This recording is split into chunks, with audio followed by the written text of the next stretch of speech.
우리의 예배를 받으시옵소서.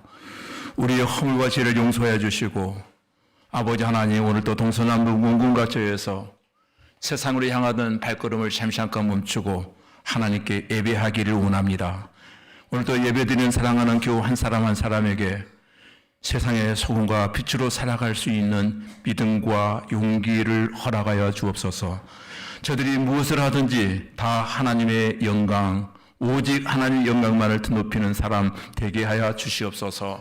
오늘도 군대 객지 애국에 있는 사랑하는 성도들을 눈동자같이 하나님 지켜주시옵소서. 병상에 있는 성도들도 기억하여 주시고 저들이 어디에 있든 하나님을 향한 예배의 간격과 사모함 잃지 않게 하여 주옵소서. 이제 여기에 만삭되는 못한 어린 종이 하나님의 말씀을 강론하려고 합니다. 성령 하나님 역사하여 주셔서 은혜로 충만한 시간, 치료와 회복에 있는 시간, 우리의 지친 영혼이 아버지의 힘을 얻을 수 있는 귀한 시간 되게 하여 주옵소서. 하나님의 만져주심을 기대합니다. 예수님 이름으로 기도하옵나이다. 아멘. 할렐루야. 안녕하십니까. 이제 우리 유진 피터슨의 메시지 성경을 제가 새벽에 읽었는데 이 내용이 참 더 좋았어요. 오늘 읽은 우리 본문 내용보다도 쉽게 해석이 되어서 굉장히 와닿았습니다. 왜 메시지 성경이 좋은가 하면은 유진 피터슨이라고 하는 사람이 헬라어와 히브리어의 대가였고 오랫동안 교수로 봉직했던 사람이라 성경을 보다 더 쉽게 해석해서 쓰는 방법을 이 사람은 알고 있었어요. 유진 피터슨은. 그래서 제가 오늘 새벽에도 이 본문을 읽으면서 이 본문을 오늘 한번 띄우고 같이 읽고 성경 말씀을 함께 상고했으면 좋겠다 생각을 했는데 제가 준비를 못 해가지고 갑작스럽게 방송실에서 준비를 했습니다. 우리 다 같이 한번 읽죠. 시작. 하나님의 천사가 생겼대서 하갈을 발견했다. 그 샘은 수르로 가는 길가에 있었다. 천사가 말했다. 그러니까 여기서 무엇을 하고 있느냐? 하갈이 대답했다. 내 여주인 사라에게 도망치는 중입니다. 하나님의 천사가 말했다. 내 여주인에게로 돌아가거라. 그녀의 학대를 참아내어라. 천사가 계속해서 말했다. 내가 내게 큰 민족, 셀 수 없을 만큼 많은 자손을 주겠다. 내가 임신했으니 아들을 낳을 것이다. 너는 그 이름을 이스마엘이라 하여라. 하나님께서 내 소리를 듣고 응답하셨다. 그는 날뛰듯 야생마처럼 될 것이다. 님과 맞서 싸우고 남도 그와 맞서 싸울 것이다. 그는 늘 문제를 일으키며 자기 가족과도 사이가 좋지 못할 것이다. 하갈이 자신에게 말씀하신 하나님께 기도하며 나를 보호하시는 하나님이라고 불렀다. 그래, 그분께서 나를 보셨고 나도 그분을 배웠다. 그래서 광야의 그 샘도 나를 보시는 살아계신 하나님의 샘이라고 부르게 되었다. 그 샘은 지금도 가데스와 베레 사이에 그대로 있다. 하갈이 아브라함에게서 아들을 낳았다. 아브라함이 그 아이의 이름을 이스마엘이라 했다. 하갈이 아브라함 아들의 이스를 낳을 때 아브라함은 80살이었더라. 아멘. 이제 화면 올려주시고 PPT 다 올려주시기 바랍니다. 오늘 말씀의 제목이 나의 아픔을 아시는 하나님입니다.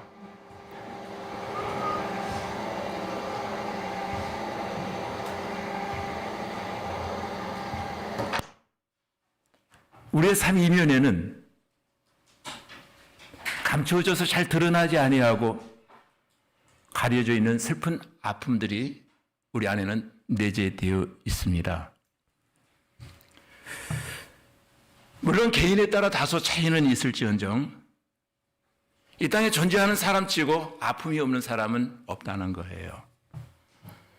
그런데 우리 주위에 보면 가끔 부름을 사는 사람들이 있습니다. 정말 부럽다.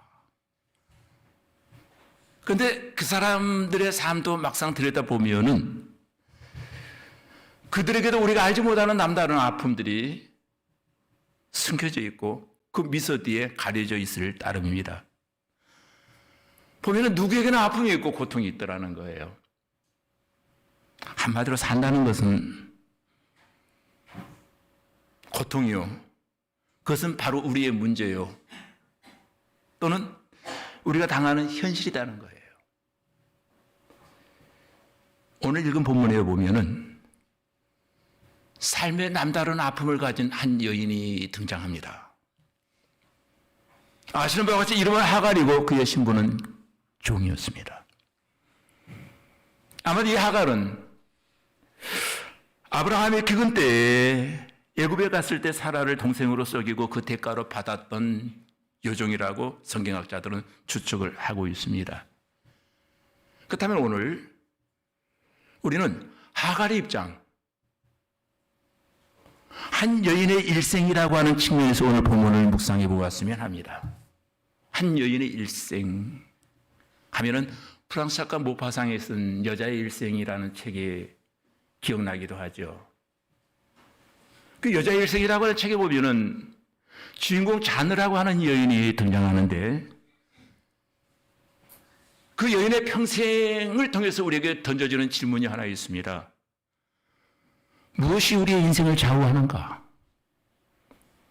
과연 우리의 인생은 무엇이 좌우하는가?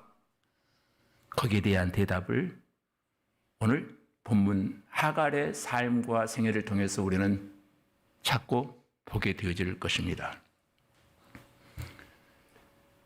그녀 하갈은 영문도 모른 채 어느 날 낯선 사람 아브라함의 집에 여종으로 가게 되었습니다. 도착해보니 언어도 다릅니다. 풍습도 다릅니다. 남의 나라 한 번도 본 적이 없는 사람의 집에서 평생을 종노릇 해야 된다라고 하는 그 태생적 한계와 앞으로 주어질 그 미래의 절망감 앞에서 얼마나 이 여인은 좌절했을까요? 하갈 입장에서 오늘 본문을 며칠간 한번 묵상해 보았습니다. 내가 만약 하갈이라면 말이라도 통해야 어떻게 소통을 할 수 있을진데 언어가 다릅니다. 시간이 지나면서 고향에 두고 온 일가와 친지 부모님은 얼마나 보고 싶었을까요? 얼마나 그리웠을까요? 아브라함 집에서 하갈의 생애라고 하는 것은 한마디로 슬픔과 아픔의 연속이었고 그것이 그 여인의 삶이었습니다. 그러던 어느 날 시간이 좀 흘러 자신의 의사와는 전혀 상관없이 아주 어린 나이에 단순히 씨바지로 받쳐져야 하는 그 심정은 또 어떠했을까요? 그녀에게도 남다른 꿈이 있었을 거예요. 언제고 때가 되면은 나를 사랑해주는 좋은 남자를 만나서 행복한 가정을 이룰 거야 라고 하는 꿈 말이에요. 분명히 여인에게도 있었을 겁니다. 그러나 어느 날 여종으로 잡혀오면서 그 여종의 꿈은, 그 여인의 꿈은 산산조각이 나고 말았습니다. 그동안 겪었던 육체의 고달픔은 앞으로 다가올 모진 풍파에 비하면은 아무것도 아닙니다. 자신의 인생을 포기한 채 단순히 씨바지가 되어서 85세가 넘은 노인과 합방을 해야만 했습니다. 내 몸인데도 내 몸 사용 결정권이 그에게는 없습니다. 내 몸인데 내 몸 결정권이 그에게는 없었다는 거예요. 여주인의 의도에 의해서 어쩔 수 없이 그는 아브라함의 씨바지가 되어야만 했습니다. 그래도 그 모진 고난을 겪으면서 마음속에 하나의 이안거리, 그것이 하나 있었다면은 이렇게 내가 큰 희생을 치르고 나면은 앞으로의 삶은 지금보다 조금은 편해지지 않을까? 라고 하는 기대감도 그 여인에게는 있었을 것입니다. 근데 어느 날 시간이 흐르는 이후에 깨달았습니다. 그것도 하나의 헛된 소망에 불과했다. 주인의 아기를 갖게 되면 자기의 삶이 조금 나아질 것이라고 하는 희망 아닌 희망이 그에게 있었거든요. 그렇게도 기대했건만 이게 웬일입니까? 하갈이 임신하게 되어지자 여주인 사라는 하갈을 미워하며 질투하며 학대하기 시작합니다. 거기에 기트지 않고 견딜 수 없는 그 괴롭힘, 이건 아마 당해본 하갈만이 알 수 있는 그 아픔이었을 것입니다. 그래서 하갈은 자기 뱃속에 있는 아이의 아버지인 아브라함에게 구원의 눈길을 수없이 보냈을 거예요. 하갈 입장에 생각해 보았습니다.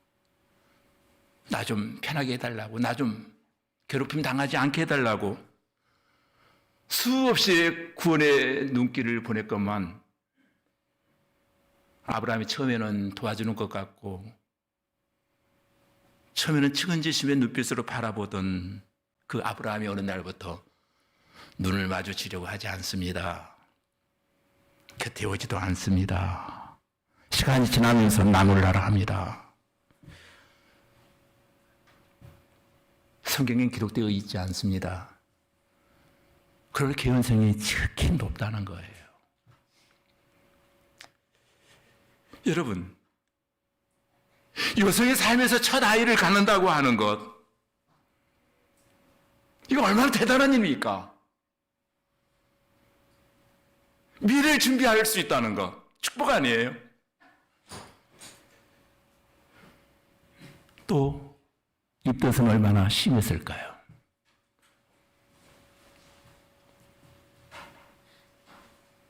이때 먹고 싶은 것은 또 얼마나 많았을까? 그러나 하갈은 최소한의 배려도 기대할 수 없는 그런 상황이었습니다. 배려는커녕 육체의 노동에다 심한 압박감으로 날마다 괴로워하고 있어야만 하는 그런 상황입니다. 육신은 물론이고 그 마음은 얼마나 힘들고 아팠을까요? 그러던 어느 날 하갈이 큰 결심을 하게 됩니다. 그래, 떠나자. 이제 이 집을 떠나는 거야. 이 집에는 더 이상 살 수가 없어. 그렇게 결심을 굳히는 순간 그녀는 모든 사람들이 잠든 깊은 밤에 한 맺힌 눈물을 흘리며 보따리 하나 들고 집을 나섭니다.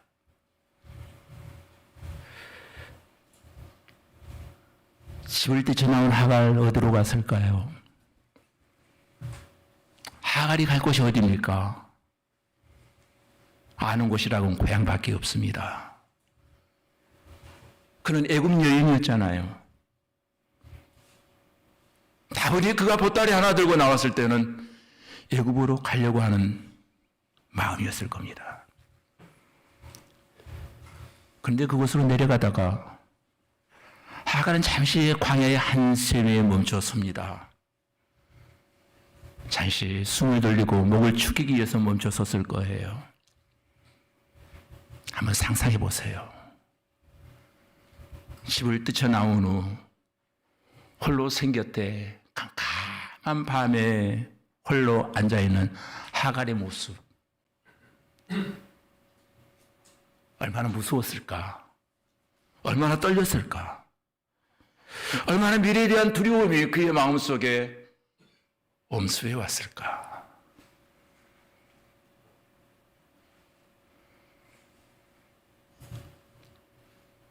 누구에도 말할 수 없는 그 여인만이 가지고 있는 그 아픔, 그 상처, 많이 힘들게 했을 거예요. 근데 더 힘든 것은 막상 집은 나왔지만 앞으로 어떻게 살아야 할까? 고향에 도착한들 고향 사람들이 기쁘게 맞이해 줄까? 아마 탄식하며 막막하고 답답한 심정으로 그 우물가에 앉아 있었을 거예요. 우물가에 앉아 통곡하고 있을 때 자기가 자신의 인생을 바라보아도 넓어도 찬양합니다. 서러웠을 거예요.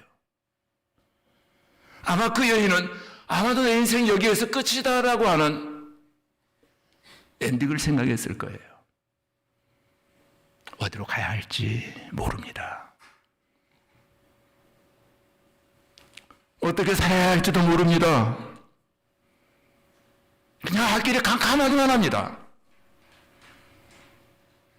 그 캄캄한 현실 앞에서 막막한 심정으로 그냥 울고 있습니다.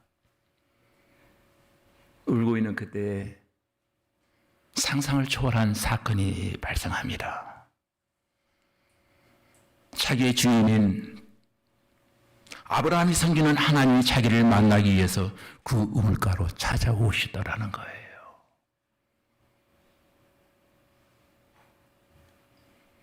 7절, 8절에 보니까 여호와의 사자가 광야의 샘물 곁 곧 슬길 생곁에서 그를 만나 이르되 사레의 여종 하가라 내가 어디서 왔으며 어디로 가느냐 그가 이르되 나는 내 여주인 사레를 피하여 도망하나이다.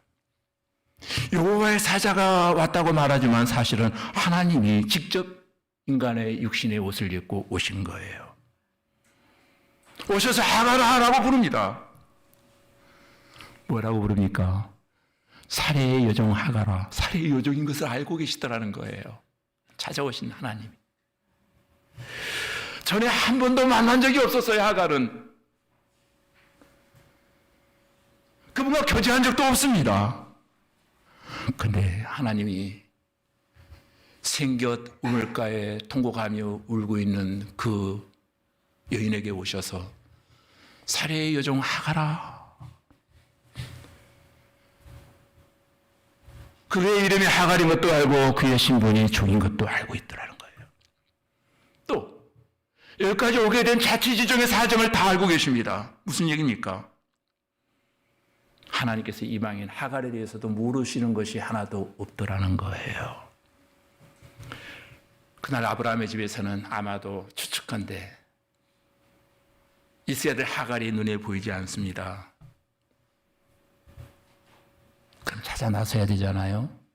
근데 아무도 찾아 나서려고 하지 않았습니다. 잘 됐다. 아마도 사라는 무척이나 기뻤을 거예요. 이 여인 하갈 정도 하나는 나가서 죽든지 살든지 아무도 관심도 없고 돌봐줄 사람도 없었습니다. 이것이 한 여인 하갈의 일생입니다. 그러나 성육신 나시기 이전 예수 그리스도 성자 하나님께서 우물가에서 처량하게 울고 있는 하갈에게 나타나셨다는 거예요. 이 본문을 연구하는 가운데 놀라운 사실 하나를 발견했는데 여호와의 사자라고 하는 말라크라고 하는 단어를 쓰고 있는데 천사를 말하거든요. 히브리어로 말라크는 천사를 말하는데 여호와의 사자라고 하는 말이 구약 성경에 약 58회 나옵니다. 그런데 여호와의 사자라고 하는 말이 제일 첫 번째 쓰여진 사건이 바로 하갈에게 찾아오셔서 여호와의 사자가라고 하는 단어를 쓰고 있었다는 거예요. 최초로 쓰여지기 시작합니다. 사람들은 무시했고 집에 있지만 존재감마저 사라져버린 그 여인, 이제 집을 나섰지만 갈 곳도 없는 그 여인, 너무 인생이 처량하고 슬퍼서 우물가에 물 한 잔 마시고 통곡하며 울고 있을 그때에 성육신하신 예수 그리스도가 그곳에 오신 거예요.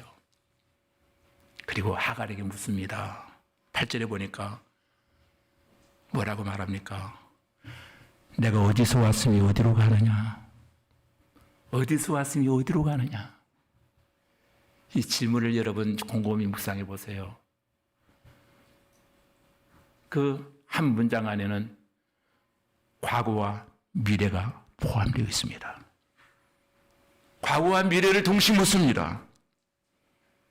하갈이 과거에 대해서는 용감하게 말합니다. 그러나 미래에 대해서는 말하지 못합니다. 아마도 하갈은 이게 끝이다. 자신의 미래는 없다고 생각을 했습니다. 아마 여기에 내면의 메시지 가운데 하갈은 미래를 말하지 못하지만 어디로 가야 될지 모르기 때문에 그건 말할 수 없었지만은 꼭 묻고 싶은 것이 있었을 거예요. 하나님, 나는 어디로 가야 할지, 앞으로 어떻게 살아야 될지 나는 모르겠어요. 내 여주인 사라의 곁에서 지금 도망가는 중입니다. 하나님, 한마디로 말하면 나에게는 내일이 없습니다. 그래서 하나님께서 9절에 보니까 여호와의 사자가 그에게 이르되 내 여주인에게 돌아가라, 그 수하에 복종하라. 어떻게 하나님이 이런 명령을 하실 수 있었을까요? 하갈이 기대했던 그런 대답은 아니에요. 전혀 이런 대답이 아니었어요. 도저히 납득할 수 없는 명령이 주어집니다. 지금 하갈은 살해의 학대가 너무도 무섭고 견딜 수 없어서 도망 나왔는데, 살고 싶어서 도망 나왔는데 하나님 그 학대 현장으로 다시 돌아가라는 거예요. 그 말은 너 집으로 돌아가서 그 학대를 계속 받아야만 해, 이 말이거든요. 돌아가서 히브리어 슈브라고 하는 단어를 쓰고 있는데 빨리 돌아가라는 거예요. 여호와의 사자가 빨리 돌아가라는 거예요. 지체하지 말고 슈브, 빨리 돌아가라. 그 도망 나왔던 어려운 환경 속으로 돌아가라. 이게 여호와의 사자가 주신 메시지였어요. 그리고 다시 무거운 짐을 돌아가서 다시 무거운 짐을 짊어져라. 내가 너를 향한 계획이 있는데 그 계획이 이루어질 때까지 기다리며 그 계획은 너를 통해서 내가 이스마엘을 낳을 거야. 그 아들이 중요한 족속의 우두머리가 될 때까지 너는 기다려야만 해. 이 슈브라고 하는 단어 속에는 엄청난 메시지가 담겨져 있었던 것입니다.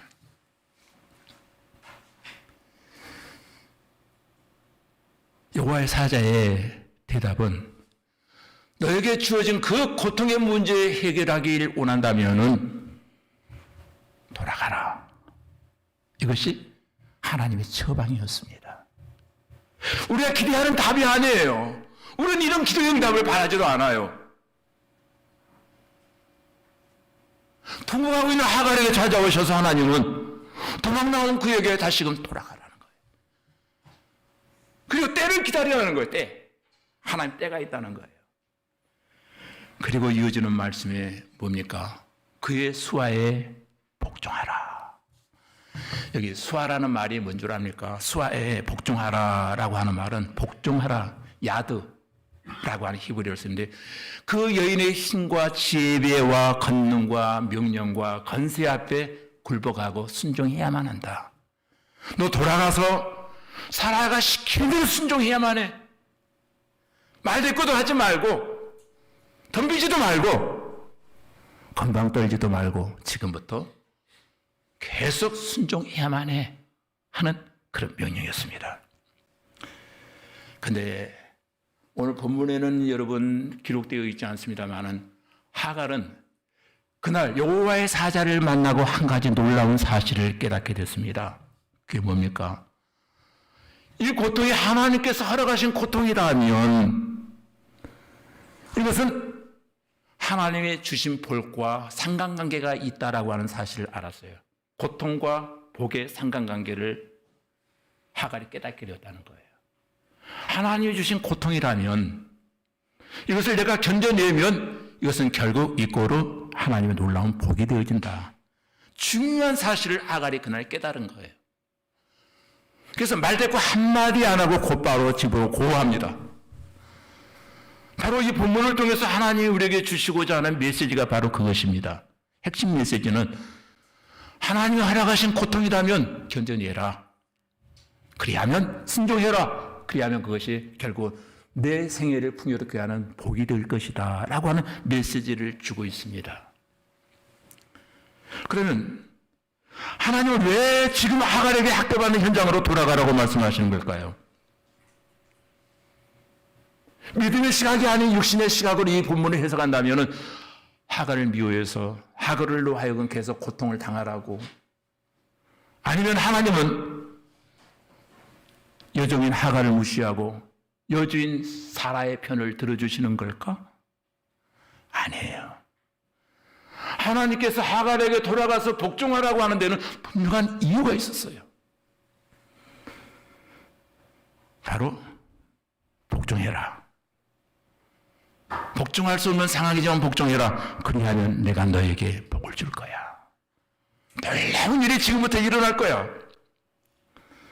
그래서 10절에 말합니다. 여호와의 사자가 또 그에게 이르되 내가 내 씨를 크게 번성하여 그 수가 많아 셀 수 없게 하리라. 여러분 11절에서는 여호와의 사자가 또 이르되 내가 임신하였은즉 아들을 낳으리니 그 이름을 이스마엘이라 하라. 이는 여호와께서 내 고통을 들으셨습니다. 이 말씀을 읽을 때 신약성경 마태복음 1장 21절이 기억나지 않습니까? 아들을 낳으리니 그 이름을 예수로 하라. 신기하잖아요. 똑같은 문맥이거든요. 우물가에서 울고 있는 하갈에게 여호와의 사자가 말씀하십니다. 너 이제 아들을 낳을 것이니 그 이름을 이스마엘이라 하라. 이름까지도 지어줬어요. 얼마나 놀라운 축복입니까? 중요한 것은 하나님 앞에서는 모두가 다 똑같다는 거예요. 하나님은 모두를 사랑하시고 모두에게 하나님은 관심이 있으시고 모두를 지켜보시는, 감찰하시는 하나님이시다는 거예요. 만일 우리가 하나님의 말씀에 순종하면, 그래서 비록 고통스럽더라도 하나님이 주신, 허락하신 그 자리를 끝까지 지키기만 한다면 하나님의 때가 되면 하나님은 분명히 우리를 높이시고 우리에게 복을 주신다라고 하는 것을 이 메시지를 통해서 말하고 있는 거예요. 비록 하갈일지라도 우리에게 우연한 고통은 없다는 거예요. 이유 없는 고통도 없습니다. 도망가는 여인 하갈에게 하나님이 말씀하십니다. 하갈아, 내 여주인에게로 돌아가라. 나를 학대했던 그 여주인 사라에게 돌아가라. 이 메시지, 다음 메시지가 뭘까요? 하나님 뭘 말해주고 싶었을까요? 다 내겐 계획이 있다. 하갈아, 나에겐 다 계획이 있다. 그러나 영안이 얻을 하갈은 하나님의 계획을 모릅니다. 답답합니다. 모르면서도 하갈은 순종합니다. 그 말을 듣자마자 하갈은 돌아갔어요. 돌아가서 그는 아마도 이전과 같은 삶을 살지 않았습니다. 주인의 아이를 가졌다고 종이었던 자기의 신분을 한순간 망각하고 사라를 무시하고 약을 올렸던 그가 이제 우물가에서 하나님을 만나고 난 이후에 그녀는 이상하리만큼 겸손해지기 시작합니다. 그 학대와 그 모든 고통을 감내하며 이겨내며 하갈은 하나님이 원하시는 사람으로 빚어져 가기 시작합니다. 이렇듯 고통은 하나님의 복을 담는 그릇이에요. 그래서 12절에 말합니다. 12절의 내용이 참 의미심장한 내용이에요. 그가 사람 중에 들나귀 같이 되리니 그의 손이 모든 사람을 치겠고 모든 사람의 손이 그를 치며 그가 모든 형제를 대항하여 살리라. 하갈에 낳은 이스마엘이 어떻게 살아갈 것인가? 한마디로 들나귀처럼 산다는 거예요. 용맹스럽고 포악한 성정을 지닌 그런 사람, 들나귀 같은 삶을 산다는 거예요. 그런 광야에서 친구나 따르는 사람이 없는 거칠고 구애받지 아니한 삶을 누릴 것이다. 그리고 그의 후손들은 숙명적으로 광활한 광야를 유랑하는 사납고 위험한 유목민 집단이 되어질 것이다 라고 하는 것을 말합니다. 하갈의 배에서 태어난 아이 이스마엘이 앞으로 어떻게 살 것인가, 그것을 미리 예언하듯 말씀해 주셨는데 정말로 그는 들나귀가 되어서 기질은 아주 사나웠고 사람들과의 원만한 어떤 좋은 관계, 친밀감을 형성하지 못하고 늘 마찰 관계를 일으키는 평생을 살게 되어집니다. 그래서 그런지 모르지만은 이스라엘권에 살고 있는 아랍 민족들이 굉장히 사납고 거칠고 호전적입니다. 그럼에도 불구하고 하나님께 우리를 사랑하시듯이 그들도 똑같이 사랑하시고 있다는 사실을 잊어서는 안 될 것입니다. 이스라엘에 속한 백성들만 사랑하는 것이 아니고 아랍에 속한 모든 사람들도 하나님은 사랑하신다는 거예요. 광야 우물가에서 하나님을 만나고 나서 하갈이 하나님을 향하여 드디어 찬양하기 시작합니다. 그리고 하나님의 벼로까지 지어드리는 장면을 보게 됩니다. 13절에 보니까 하갈이 자기에게 이르신 여호와의 이름을 나를 살피시는 하나님이라 하였으니 이는 내가 어떻게 여기서 나를 살피시는 하나님을 배웠는고 함이라. 이 살피시는 하나님이라고 하는 말은 감찰하시는 하나님, 히브리어는 엘로이라는 단어를 쓰고 있습니다. 감찰하시는 하나님은 엘로이, 나를 감찰하시는 하나님이라는 뜻이 바로 엘로이예요. 그녀는 절망의 장소에서 비로소 하나님을 올바로 알게 되어집니다. 그 물가에서 하나님을 만나고 나니 자기 자신이 보이기 시작합니다. 자기의 본질을 보기 시작합니다. 놀라운 사실은 지금까지 하나님이 나의 모든 모습을 보고 계셨구나. 고통당하는 모습도, 아파하는 모습도, 고난당하는 모습도 지켜보고 계셨다는 사실 앞에 엘로이, 하나님은 지금까지 나를 다 보고 계셨구나.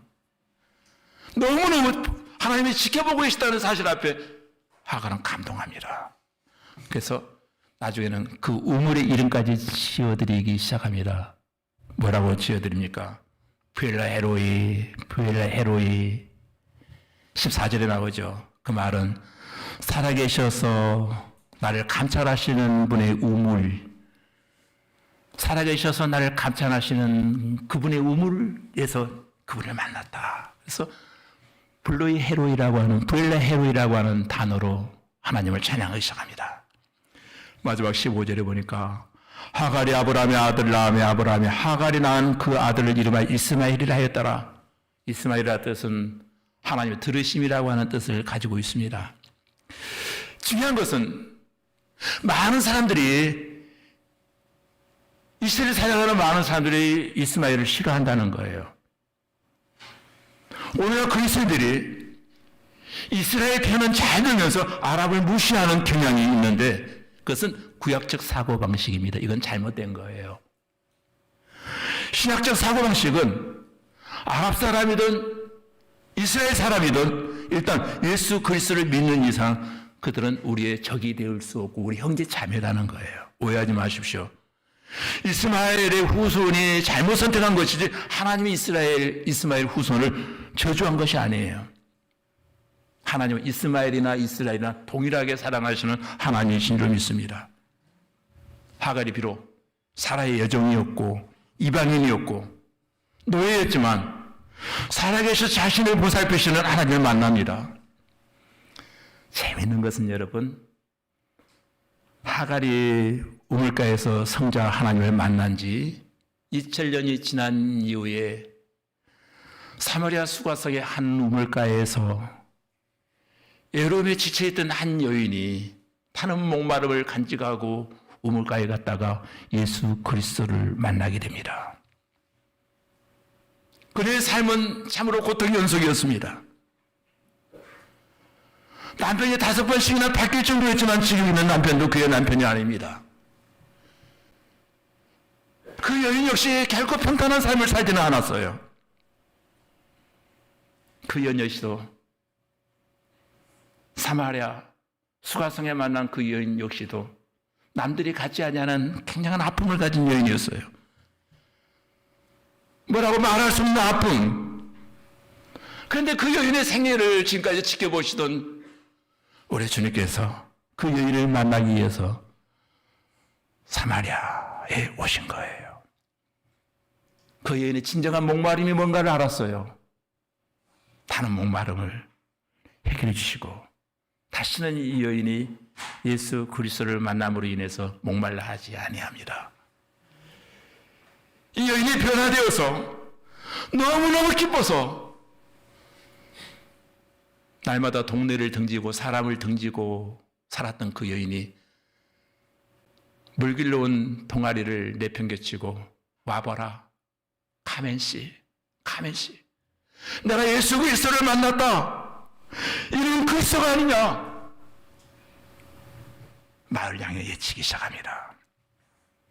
그 여인 가나안 이 사마리아 성의 그 여인 한 사람으로 말미암아 요한복음 4장에 보면은 수많은 사람이 예수께 나와 구원을 받게 되어지는 역사가 일어납니다. 오늘 허락하신 이 말씀을 여러분 가슴속에 잘 담아 가셔서 묵상해 보시기 바랍니다. 나의 아픔은 무엇인가? 나의 우물가는 어디인가?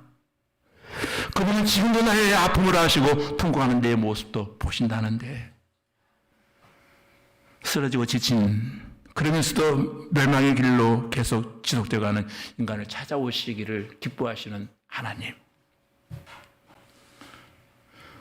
하갈과 같이 여러분의 아픔의 장소를 예배의 장소로 바꾸실 수 있기를 바랍니다. 하나님을 찬양하는 장소로 바꾸실 수 있기를 바랍니다. 만약 우리의 삶에 찾아온 고난과 고통이 그렇게 해서 떠나게 해달라고 부르짖었지만 그 고통이 오겨 사라지지 않는다면 하나님께서 그 고난과 고통을 통해서 더 큰 복을 주시려고 예비하시는 하나님의 축복의 방법일지도 있습니다. 그렇다면 우리는 인내하면서 그 과정을 통과해야만 합니다. 분명히 하나님은 고난을 견뎌내라. 현장으로 돌아가라. 내가 너를 위한 계획이 있다. 요셉의 삶의 모습을 통해서도 그것을 잘 보여주고 있잖아요. 우리 하나님은 우리에 대하여 늘 관심을 가지고 주목하시며 세밀하게 오늘 또 감찰하시는 엘로이 하나님이십니다. 그리고 힘겨운 삶의 언저리에서 복을 가득 담아 보상해 주시는 분, 하갈을 감찰하시고 복된 자리에 인도해 주셨던 것처럼 우리도 기억하시고 우리에게 가장 좋은 곳으로 채워 주실 줄로 믿습니다. 고난의 우물가에서 하나님을 만났던 하갈의 복이, 엘로이의 복이 여러분에게 임하여지기를 주님의 이름으로 축원합니다. 기도하시겠습니다. 고난의 우물에서 하나님을 만났던 하갈의 복이 오늘 이 시간 이곳에 모인 사랑하는 교우들에게 임하여지기를 원합니다. 우리에게도 크고 작은 아픔이 있고 눈물이 있고 말할 수 없는 괴로움이 있습니다. 이 시간 어떤 문제를 끌어안고 이 자리에 나왔을지라도 주님께서 보시고 개입하셔서 만져주시는 귀한 시간 되게 하여 주옵소서. 견딜 수 있는 힘도 주옵소서. 예수님 이름으로 기도하옵나이다. 아멘. 네, 찬송가 400